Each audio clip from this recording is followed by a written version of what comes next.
Ang mga anak sa Ginoo bisag kapila kini mapukan, mubangon gihapon kini. Bisan ang kinabuhi ana sa kangit-ngit tungod sa mga problema, apan mubangon lang gayud gihapon kini.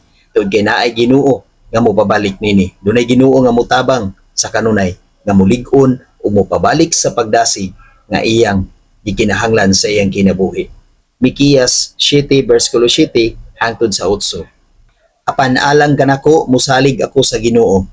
Maghulat ako sa Dios nga maoy muluwas kanako, mamati kanako ang akong Dios. Kamong akong mga kaaway ayaw paglipay nga kami napildi na kaninyo. Kay bisag napukan kami, mubangon kami pag-usab.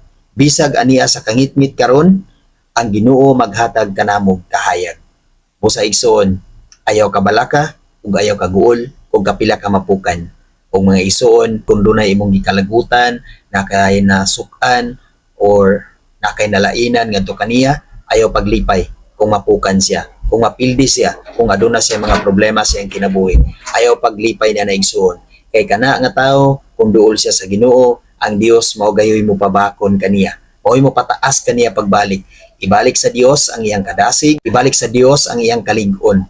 Ang Dios igsoon mao gayud ang mutabang sa pagbalik niya na.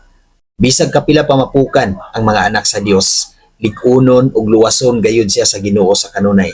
Dili gayud kini siya pasagdan. Tungod kay ang Ginoo nagtan-aw gayud kanunay sa mga katawhan nga matinud-anon nga moalagad ug mosimba ngadto kaniya. Matinud-anon nga nituo ug nidawat ngadto kaniya. Nagtan-aw ang Dios sa kanunay igsoon ug dili gayud niya kini pasagdan. Luwason gayud kini niya sa kanunay sa tanang panahon sa iyang kinabuhi. Busa mga igsoon, musalig lang gayud kita kanunay sa Ginoo, atong iampo kanunay sa Ginoo ang atong mga kinabuhi kay siya maghatag kanato kanunay ug kahayag ug maayo gayud nga kinabuhi dinhi sa kalibutan. Dili kita pasagdan sa Dios, ubanan ug panalipdan gayud kita niya sa kanunay. God bless sa tanan.